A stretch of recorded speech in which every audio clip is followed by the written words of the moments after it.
Đầm lai ni ho hi cô là anh lem gì ta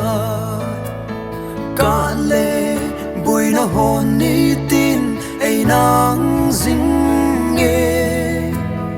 bậc cai gôn ai hi quỳ mặt anh thấy đâu bậc thiên sắp xếp chẳng xa ta sẵn xa ý về ô thì đã lười bị ý gal cây máu chung gong lung zin má hin lôn lì ít thế uy chung van sang nô mà ý chol phát tế ngu thì na ding a cao sắp na hồ bê số ta ding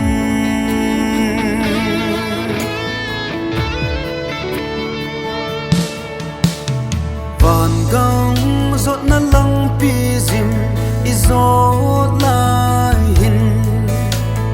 thật đầm cha din khát vây tê zu thi a nga Krista to thi na lui i pal khom lo chu ki chan pen le ti chan pen a le e o thi na lui pi i gal kai mau chung gong lung zin ma hin lon li i thế uy chung van sang ngô mà i chol phát tế ngu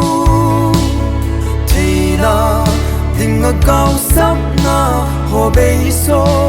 ta ding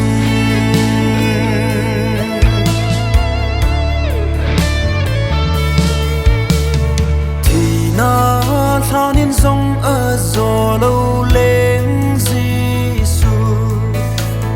thì na tổ thâu kỳ nên hình dinh ta ding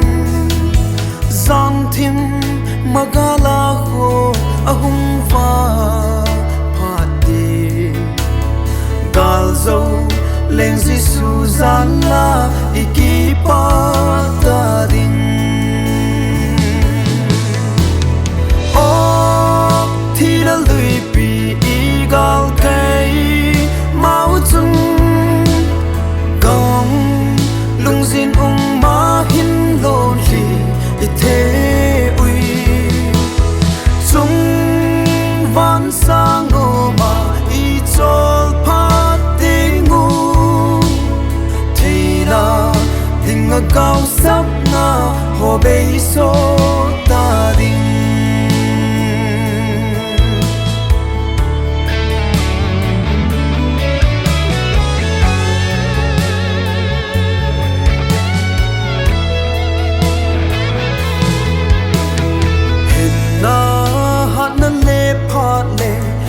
bê rong lệ